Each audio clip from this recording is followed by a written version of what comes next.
Guys, welcome to a local soccer show, guys. Every second Thursday, we'll bring you someone live with a new and exciting guest. This week's guest, guys, is fantastic. It's perfect for what's going on. Guys, you've seen my beautiful face all over the internet. I am campaigning for a position on the governing board at CSRDP. It's a lifelong dream of mine to continue to work for the development and the change of the kids. And I think being part of that board will be something of a new step for me. And our guest, thanks to Presidente in the background at Master Control, has a wealth of experience with governing boards, administrations, and so on and so forth. Guys, I'm really excited to bring him on. But before that, guys, it's very important that we thank our friends, the girls and the boys, the men and the women at Evangelista Sport. Guys, it's Black Friday for them as well. They have a fantastic sale online. Check them out, evangelistasports.com. Use that code BF2023 and you'll get that discount that applies to the item that you're trying to buy. Guys, if you're in Montreal, the beautiful Montreal, La Belle Province, please go check them out at their store. Guys, they're on Boulevard Saint Laurent at 6821 Boulevard Saint Laurent. Guys, fantastic stuff in terms of gear for uh, the favorite club that you root for. As you can see, it's the Milan Weekly Podcast production. So Milan is the background for me. But La Nacional, the nation of your choice, EPLs, La Liga, they have it all, guys. And if you're a soccer club that's looking for gear for your local soccer club, they do that as well. So the women and children, the great people at Evangelista Sport, check them out. Presidente in the background. Let's roll the intro.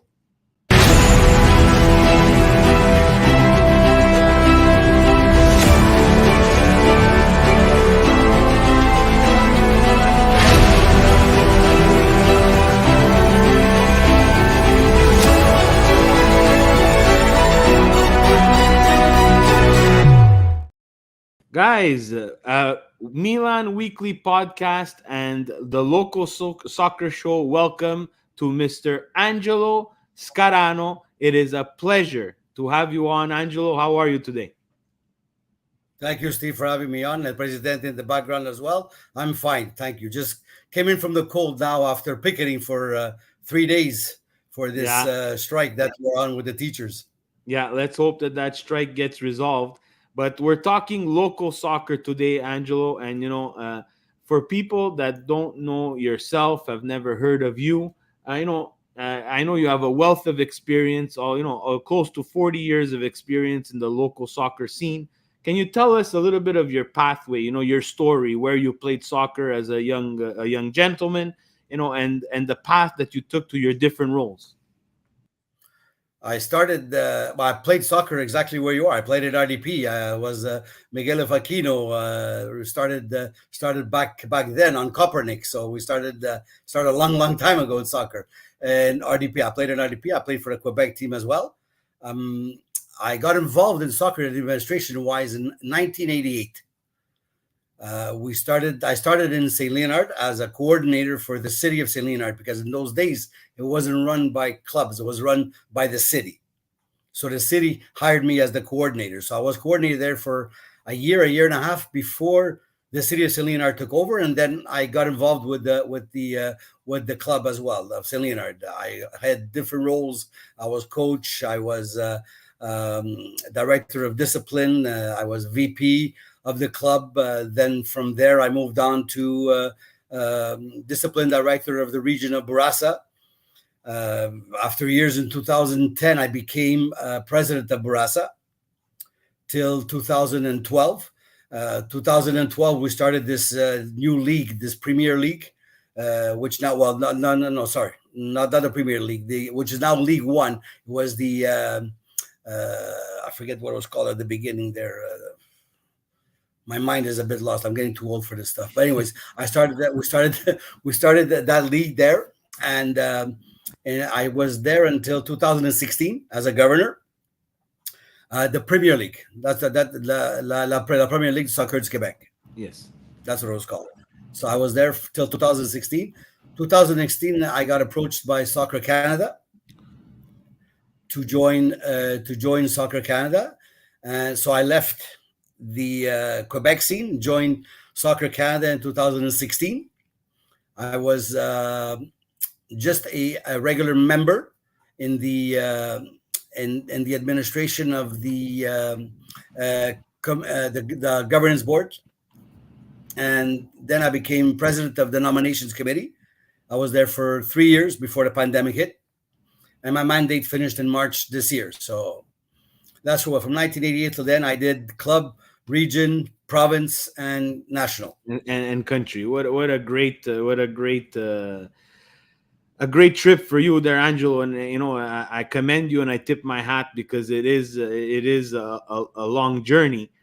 But for the benefit of the viewers, and I'm pretty sure a lot of people, and it's not something that we've ever talked about here. And again, thank you for taking the time to come on. You mentioned you were at the Quebec level, the provincial level, and the national level. Can you tell us on these boards, and on at these federations, at a high level, what's done at these governing boards? What was your role on these different governing boards? Well, and when I was part of Soccer Quebec, the Federation of Soccer Quebec, I was I was on the competition committee. So like every board, every committee, what there was competition, there was discipline, there was technical. So every committee had one or two presidents of different regions that were on that board. So we gave our knowledge and we gave our opinions to this committee before they put out the rules that we presented to the regular board, and then we put out the new rules that used to be.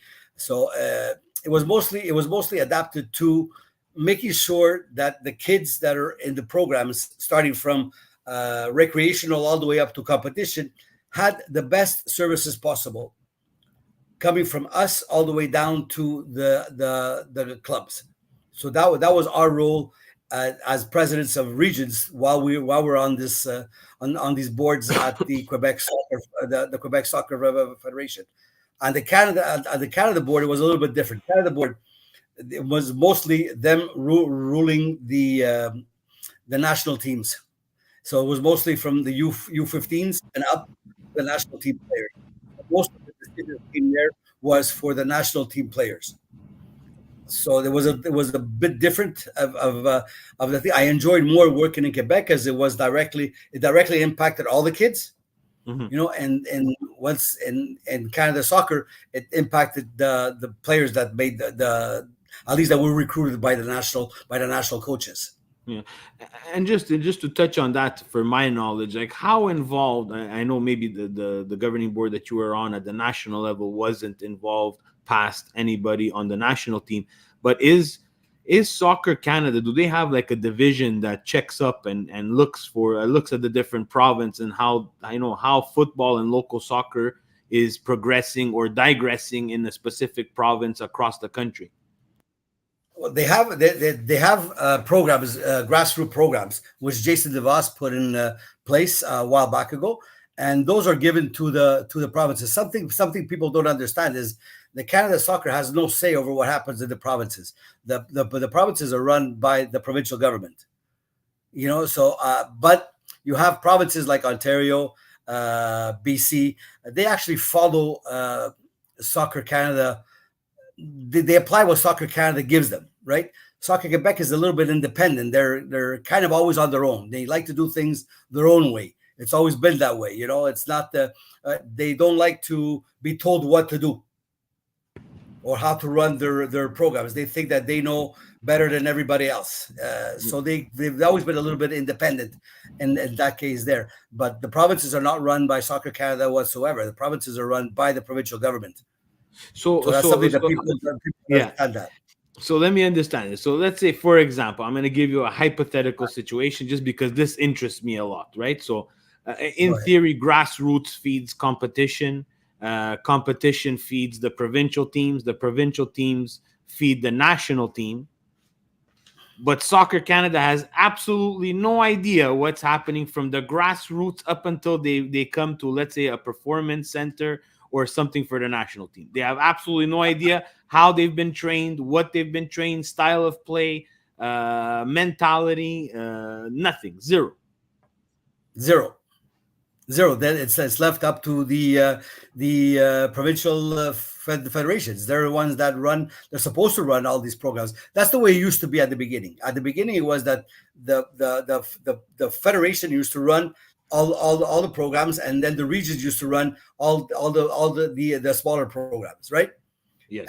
And everybody knew what everybody else was doing because it worked. They were in conjunction all together because in the clubs that belonged in this region, when the Triple A's belonged to the regions, the region itself had something to say about how these kids are trained, Yes. because you want the best of these kids to slowly make it up the ladder to join the regional teams. Today, that's not the same anymore. Today, I don't know. They have these CDCs that you have to go to, and out of these CDCs, you pick maybe 15, 16, 17, 18 players that maybe go and move on to later on to try on for the Quebec teams. Before it wasn't that way there. Before, even a mediocre child who wasn't the best of the best, but was the best of the worst, always had a chance to make a AAA team. And that's the only way the kid gets better, by more and more training. Yeah. No. Today's I not like agree. Honestly, today's not- I didn't know that, Angelo, and right now, being completely frank, that makes the miracle of Canada making the World Cup even more a miracle. Because how absolutely. dysfunctional are we as a nation, and how do we want to progress if we don't? If let's say the highest power of soccer in this country, which is Soccer Canada, has no idea up until 15 years old what this kid has been taught, what he's able to do.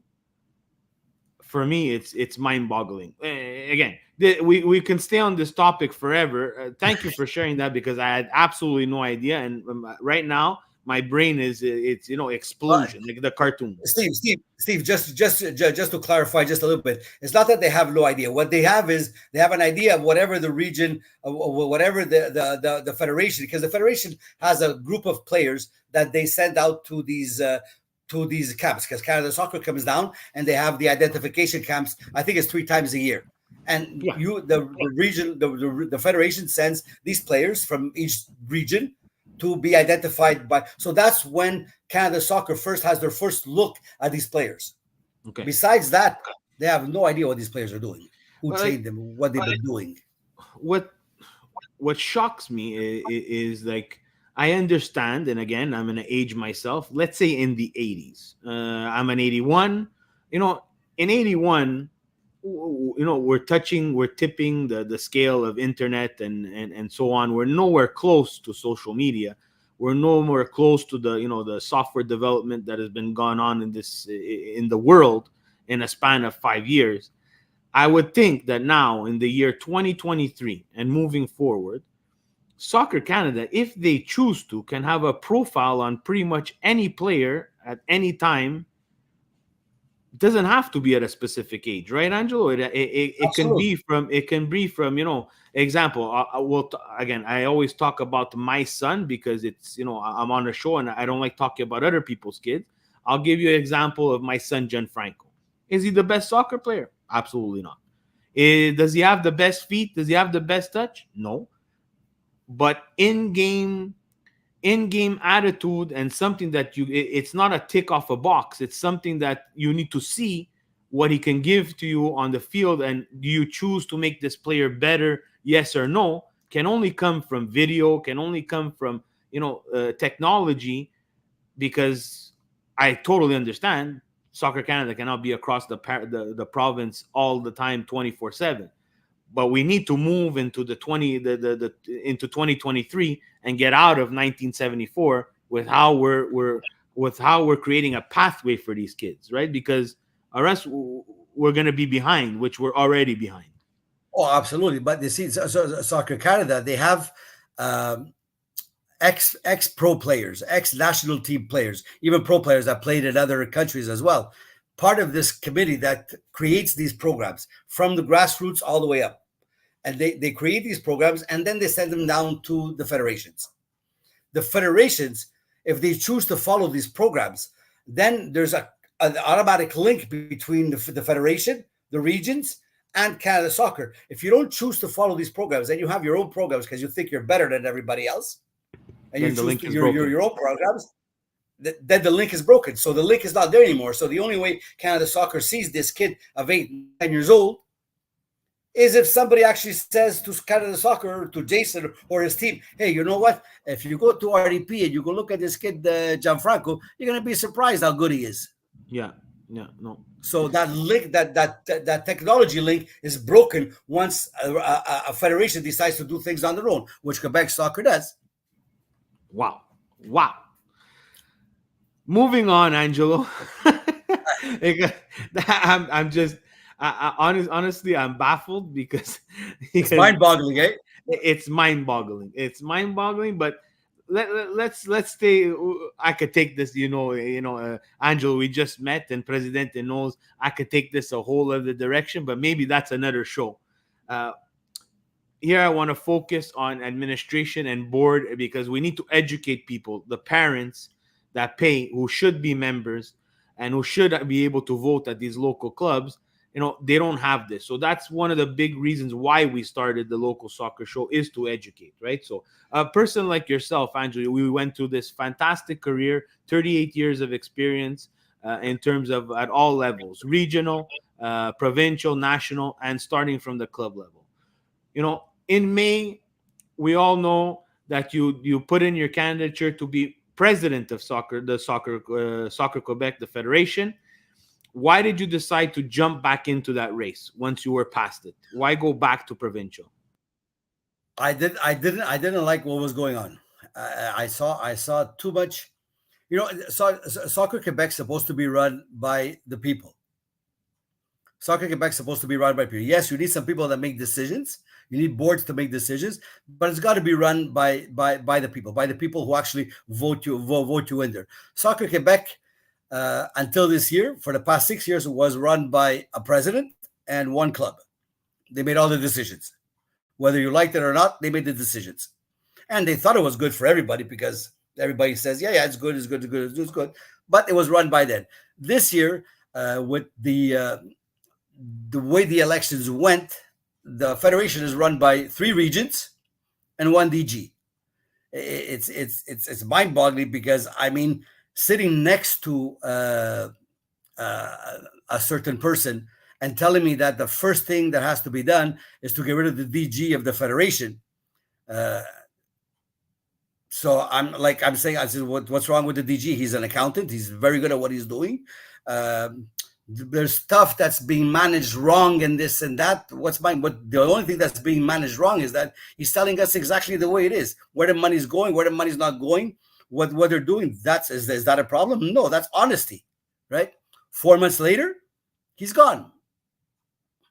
So 4 months later, our president that got hired, that got voted in as president, decided that being a benevol is not worth it. If I'm going to do this job, I want money.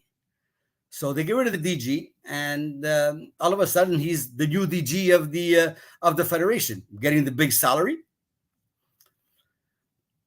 and that's what we're at today. But my purpose was to join Soccer Quebec because I was asked to. I wasn't planning on to, but then I got called from a couple of regions asking me if I wanted to come on. So I said, sure. You know what? I'll put it on.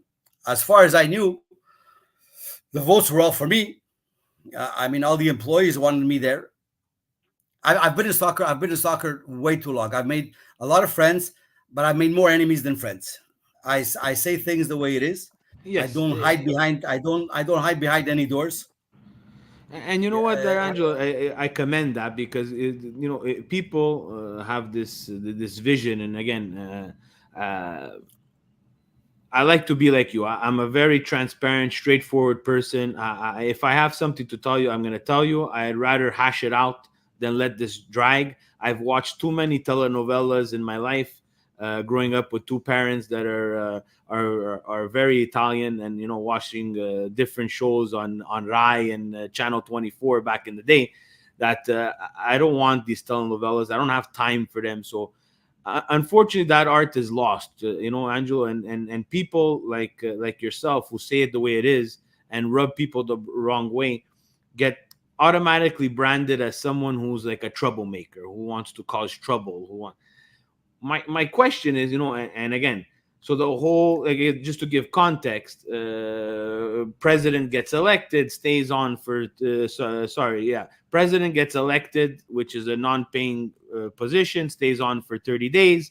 After 30 days, they do a search for a DG.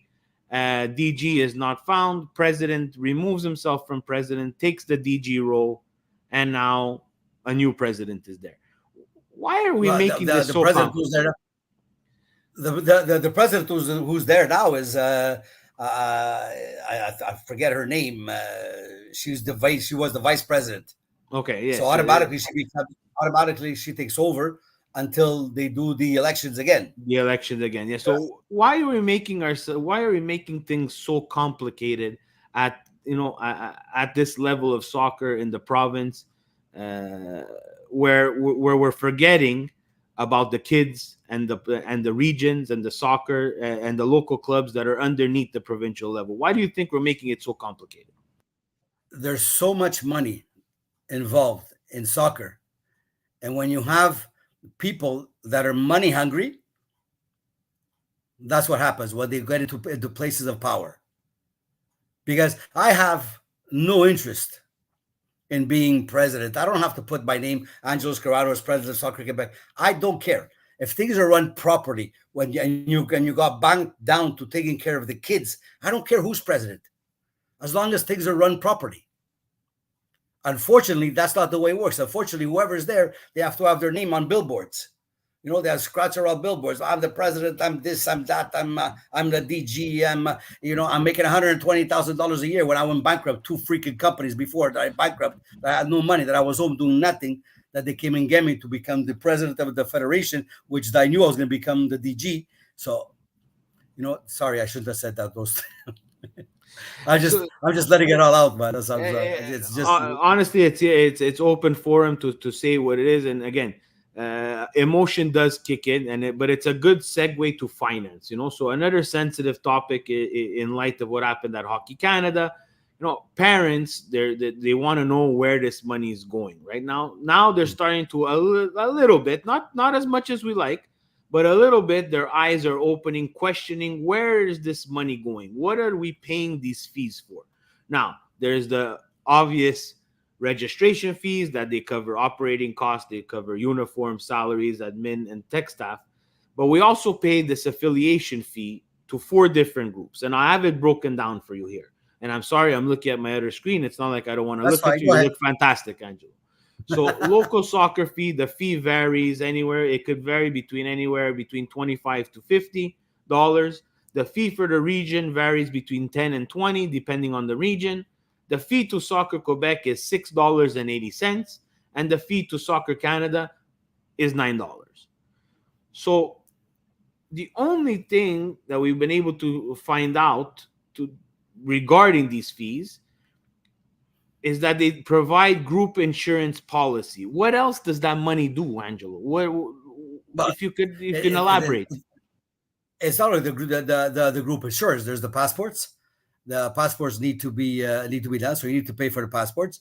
Then you also you need to pay for your provincial passport, and then you have a Canadian passport as well. The ones who make it to the national team, so that's covered in that. So most of the money paid by the uh, by the local teams ends up going for your region, for your high performance teams, right? First of all, I find that the fees are a little bit too high for everything. I mean, you have too many people working in administration in the offices, and not enough people working on the field. But all this money most of this money goes for administration. Besides the passport, besides the insurance, besides the paperwork that they make. I also know that, I mean, when you're traveling, you have to fill out a travel permit. That also costs you money as well. That's extra Yes, on top of what you're paying already. yes. So it's just a lot of money going to a lot of administrative work, which I think can be done by one or two people. You don't need 35 people doing it.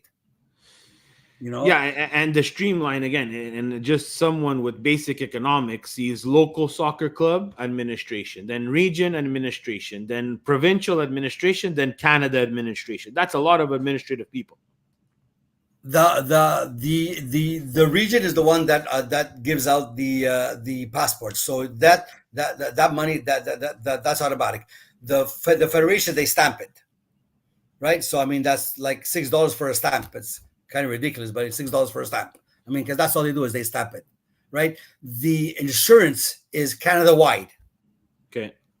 So that out of the $9, maybe 3, 4, 5 bucks goes for the insurance, which is Canada wide, and the rest is for administrative work, whatever. I don't know the exact amount which goes for Yeah, the insurance and there. again, we're not here. It's not an accounting podcast. It's just Yeah, you exactly. have to understand that once parents wrap their head around this, because the astronomical registration fees that we're paying at club level, people in Europe see this, and there was the famous, again, it's a completely different animal, but for someone at Zlatan Ibrahimovic's stature coming to North America, having his kids play, and being mind boggled that he has to pay almost $5,000 for them to play, and we're close to those prices, right, Angelo? Because I see Absolutely. from different clubs, and I don't want to name any, just my research and what I'm able to see and what I see at my own club.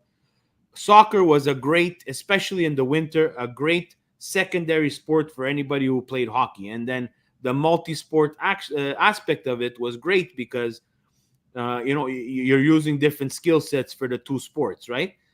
Now someone who plays hockey as their primary sport can't look to soccer for the secondary sport. It's twofold, right? One, Yeah. hockey's becoming almost year round now in itself because they have specialized training and so on and so forth, but the prices of soccer are just not affordable anymore for someone who's playing hockey. And it's But that and Steve, sorry. that also goes no, it's very hard, but that also goes into affected these domes that first of all, we don't have enough place in the indoor place to play. So because we don't have enough indoor place to play in winter, these 5 or 6 places that we do have, they charge the way it works is, example, Bois de Boulogne. Bois de Boulogne in the dome should be the least expensive because it's privately owned. It's not city Okay. owned, so it should be the least expensive, right? A place like, example, like I'll talk about St. Leonard because I'm here. Stade Bear, Stade Bear is run by the city, so it's only city employees that are allowed to work in that stadium. Okay. Bois de Boulogne is only private. So I mean, Bois de Boulogne, you could hire a monkey to excuse me, you can hire a monkey to do it. It's going to cost you $1. In the city, you can't do that. The city, it's all by you have the union fees, you have this, you have that. So it's a little bit different. That's why these prices are so high. Okay. If they would build infrastructures instead of spending money foolishly, well, the prices they would come down.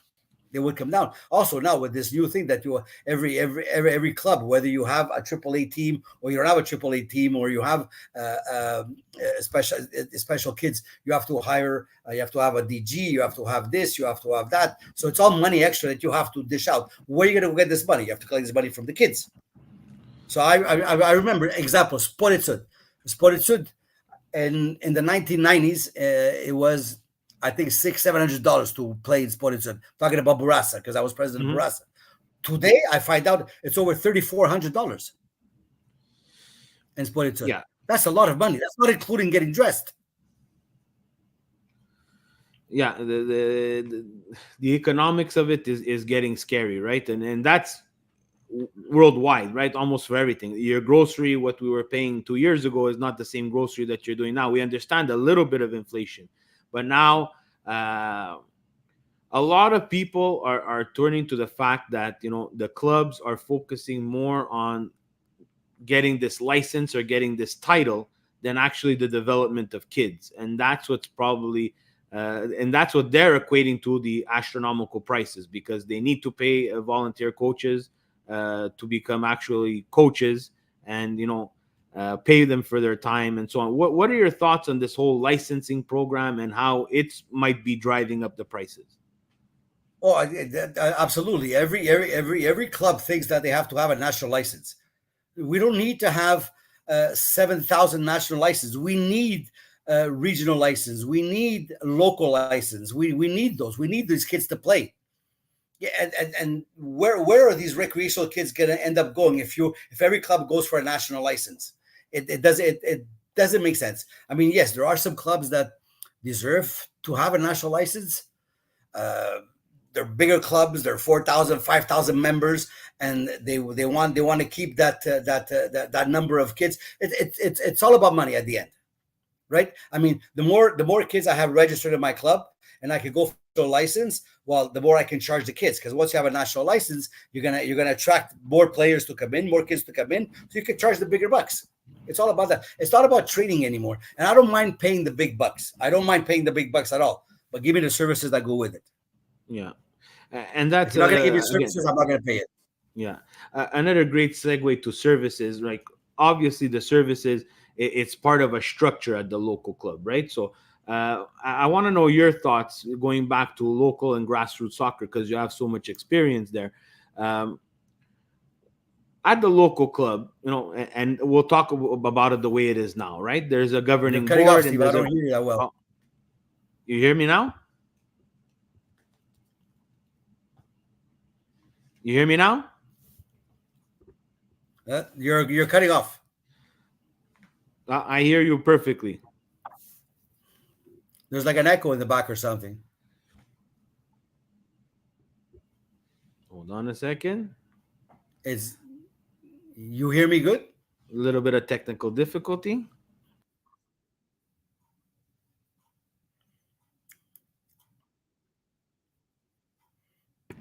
How about now? A bit better? It's not on my part. I got my hands down on my knees. I'm not touching nothing. No, no, no. But that's it. Do you hear me now or no? Yeah, now I hear you good. Okay, perfect. Yeah. So let's go to the local soccer scene because you have so much experience. Uh, you know, we'll talk about it the way it is now, right? So there's a governing board, and on that governing board, there's the president that sits on top, director, general manager, technical staff, and so on and so forth. What we're seeing here, and again, I can speak only to what I've seen, from the different clubs that I was able to share information with, is these people are making decisions. Do you find that the transparency and the straightforwardness needs to change in terms of these governing boards and how they work to educate people to get better qualified volunteers? Well, 100%. I mean, listen, there's not everybody deserves to be on a board. I mean, let's make things clear. I mean, if you have a bit of a soccer background, well, you should bring your skills to the board. I mean, if you know how to bake cakes, well, then you don't belong on the board. You belong in the kitchen baking cakes. Whether it's a man or a woman, don't get me wrong. I'm not specifying a woman or a man. Whether it's a man or a woman, you know what I mean? If I was a carpenter and I never played soccer in my life before, I am a carpenter, but I never played soccer in my life before. The only soccer I know is watching it on TV. That doesn't qualify me to be on a board and make decisions for people that are playing soccer. So that thing has to be clear. The what when you have board meetings, yes, there's some stuff that what happens in a board meeting is like Vegas. What happens in Vegas stays in Vegas. In a board meeting, there's things that got to stay in the board meeting, but there's a lot of stuff that our decisions are made in the board meeting that what you have a board meeting once a month. Well, once a month you should get back to your parents, get back to the people that elected you there, get back that put you there, and tell them exactly what's going on, what your plans are, how it's going, and you know what. And if there's complaints that come in, well, we discussed this complaint. This is what we came up with. Parents need to be informed. The more informed they are, the more they appreciate the club that they're with. Yeah, absolutely, and I agree with that too. And again, there's some bylaws for clubs that are different than the others, which that's a whole other conversation. I don't know why everybody just doesn't have the same rules. But in terms of voting rights at these local soccer clubs, like we always say, the parents if they're not happy, they should speak up and say something. what do you say to some of the clubs where they don't even let the parents vote? They're not part of this process. They have no say. We're gonna start first. First, I gotta tell you, Steve, about the rules. There's too many going down the rules. There's FIFA rules. Then there's Canada soccer rules. Then there's federation rules. Then there's regional rules, and then clubs have their own rules. So from one club to another, everything is different. It's not the same anymore. Which I think is the most stupidest thing in the world. I mean, you have Canada rules. They have a book which is like 4,000 pages. Well, follow that one rule all the way down to the clubs, and don't keep on updating your rules every 5 years because the president changes or the vice president changes. Now we got to redo the rules, and we got to add this new rule and take out that rule. So that's about the rules. I find it stupid that there's so many rules in so many different clubs. Now, for the voting, if I pay for my child to play soccer, I have a right to vote. That's Agreed. supposed to be automatic. That's supposed to be automatic. So there's clubs that allow only coaches to vote. There's other clubs that allow only. Listen, I know a club far away from here that if you've been in the club for over 10 years, then you're allowed to vote. If you've been in the club for 9 years, you're not allowed to vote. So that doesn't make sense. If I pay like you pay, like everybody else pays, I have a right to vote. Yeah. And the thing And is that just to be devil's advocate here, go ahead. let's say, and again, I'll give you this hypothetical situation. Parents are allowed to vote. The community is allowed to vote. You have a child that plays, and you're a member, and we hypothetically make the parents vote. A lot of people and their argument, and again, I can see this side of the ball game too, is then it'll become a popularity contest. Don't you think that maybe there's there's an even keel, a middle field that we could find throughout this whole process, where we can have we don't have to make it a popularity contest, because that's scary too, right, Angelo? If it becomes a Absolutely, popularity absolutely. contest, then we don't know who can be president, and there has to be some sort of guideline. Do you have, with your experience, do you see there being a middle ground? You don't want a board to become a social club, because if it becomes a social club, then the work is not being done all the way down. What you do, I mean, if you have, well, I'm going to tell you example. I'm going to tell you the way it works in Longueuil, because I was part of Longueuil for 3 years. So in Longueuil, the way the board works there is that the president stays on for 2 years. After 2 years, the president leaves, right? But the vice president is still there. Okay, so the vice president would be like every 2 years as well, would go on. So there's always a communication going downstream, going down. So it's not as if the president comes in, he does what he's got to do. 2 years, he's gone. There's always a guideline that's being followed. So you follow the same guideline all the way up. So you do your 2 year mandate, then you're gone. Then you come back after 2 years. You continue doing your mandate again, but there's always a follow through. Now, a middle ground. If you have 30 people, 40 people that want to be on this board, you have to have a selection committee. You choose. The selection committee can be made up of preferably soccer knowledge people, right? But have nothing to do with the board itself. They're completely independent, and they should be the ones who vote 5, 6, 7, 8 members on this board. The board itself is once you're on the board itself is the one that chooses. Let's say that Steve is a bit more qualified than me, then I'll vote for Steve to be the president. I'll be vice president. So those 8 members themselves agree to who is going to run the soccer board, and the decisions, by the way, are made by everybody. They're not made by one person. They're not made by the president. So it's got to be a unanimous the decision as well. I still find, and that's missing in clubs today, is an independent committee who votes in, who takes these applications that want to be involved in these associations, looks at them and chooses maybe the 8 or 10 best people to be on this board. Out of that doesn't mean that the other 30 are not as good, right? But maybe these 10 that they've chosen are the best ones, maybe for this time. So I think that's the way it should go. Unfortunately, that's not the way it works. There's some clubs that you have a paid employee, two paid employees, that they are the ones that look at these applications or look at these people that want to be a part, and they say, well, no, this person's no good, this person's no good. Well, of course they're no good because they're paid employees by the people that are there. So you want to keep the same people there. There shouldn't be that. It should be a completely independent party doing it. Unfortunately, I don't know how that we can come to that. I guess maybe being more vocal towards the city, Yeah, maybe that could help as well. But uh, people are afraid to talk. People are afraid to speak because they're yeah, afraid of repercussions on their child at the end yeah, of the club, yeah, which I find is the worst thing that somebody could do to a child. But yeah.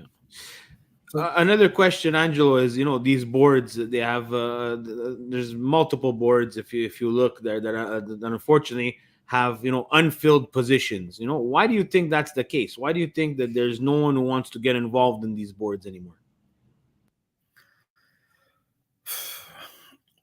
people think that they can't make a change. So the best thing that I hear all the time is that I'm gonna go there and do what? It's always the same thing. It's always the same thing. Well, you know what? I mean, stop talking, get up there, and actually do a change. People don't get involved anymore. They'd rather just talk on the background instead of actually getting involved in doing something and trying to better our sport. Whether it's in a club, whether it's in provincial level, whether it's a regional level, just try to better soccer. People just like to say, well, it's never going to change. Even if I go there, what difference is it going to make? You never know until you try. Yeah, yeah, You never know until you again, try. I've taken this position, right? We talked a little bit forward, and for me, I'm trying, right? I want to try. I have a lot to give in terms of not only soccer. Am I a soccer guru? Am I Pep Guardiola? Am I Luciano Moggi? Am I whatever? I'm not one of these people. I'm a parent who has no agenda for their child. Wants to see the kids develop. I'm a coach. I think we could bring the club to the 20 to 2023. Uh, and I'm trying, right? And like you said, sometimes it's easy to complain. It's very hard to do. It's very hard to do something, Absolutely. right? So, uh, a couple of But last but if questions, we Angelo. but Steve, but if we don't try, if everybody just thinks that what, I'm going to complain. If we don't try to change things, then and unfortunately in Quebec, people are afraid of change.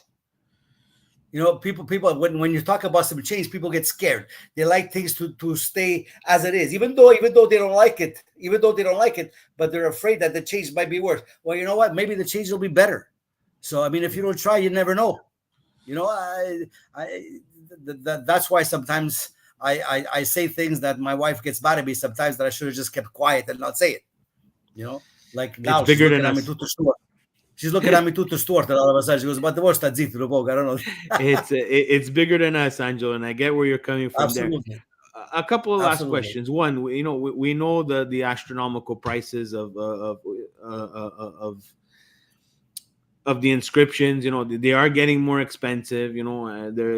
But let's say we know the financial issues that have been reported at Soccer Canada. What about the province? What about, let's take our own province, like Soccer Quebec? Is there a financial issue there, or are they healthy, or should we be worried? What do they I have in the think bank? I think. Well, so the last thing I heard, they had like over $7 million in the bank. What they're doing with that money, I have no idea. I mean, that money should be reinvested on programs for the kids. You're a non-profit organization. They get money from the provincial government for their CNHP, right? But they don't have a CNHP anymore. You understand? So this money that you're getting from the provincial government to put into your CNHP that you don't have anymore, what are you doing with this money? This money should be invested in the regions, in the clubs, for to better the programs for the kids. Take some pressure away from the from the clubs and give this money back to the kids. Maybe it'll help bring down the prices a little bit, or hire better coaches, hire better qualified people to take care of these programs. Create programs that clubs can actually use. Don't leave it up to the clubs to create their own programs, because some clubs hire a DG who's an accountant. Never been in soccer before in his life. He's just an accountant, but all of a sudden he's a DG because he's making $80,000 a year. But he's the one who decides all these rules and everything, So it shouldn't be that way. It should be, the money should be invested in the programs. The programs should go down to the clubs. The federation's objective is that the club should follow these rules and these programs. The problem is that it doesn't. The federation cares about itself. They don't care about anybody else. They care about themselves. They leave everything up to the regions and up to the clubs. And that's why we have so many rules, that's why we have some clubs that are flourishing and some clubs that are not flourishing. Unfortunately, that's the way it is in Quebec. One last question before I take you to a little bit of a funny portion of our show. What advice would you give to a young, handsome club admin like myself, or a club coach, a young volunteer, a young parent like myself, who wants to make local soccer better on a board level? Never back down from your objectives. If you have something in mind that you want to do, that you think is going to be better, that you think is going to help, that you think the club is, never back down. Go forward to it and try to get as many people on your side as possible. If you back down, the moment they see that weakness in you, they take you over. That's why I've never backed down from nothing in my life. That's why I am where I am today. That's why Canada Soccer came looking for me in 2016. I did not want to join Canada Soccer. They came looking for me for a reason. So don't ever back down. You have something in mind that you want to do, that you think is going to be better for your club, that you think is going to be better for the programs, well, you go for it 150%. Angelo, I want to thank you, before we get to this funny part, for your honesty, for your transparency, for your your knowledge, and taking us through this journey. But I like to end on a very happy note. I know sometimes these podcasts can go a little bit negative, but I ask you some quick fire questions and you give me a response, okay? Buzzy. Okay. So obviously, you're on the local soccer show. It's brought to you by Milan Weekly Podcast Productions. I'm a Milanista. You are I'm a Milanista too, but I haven't followed this 3 years now. So it's okay. You said you had to stop at I'm a Milanista. That's why we get along together. Okay. Your favorite player? My favorite player? Yeah. Messi. Okay. The team that you dislike the most? Juventus. Don't tell Giovanni that.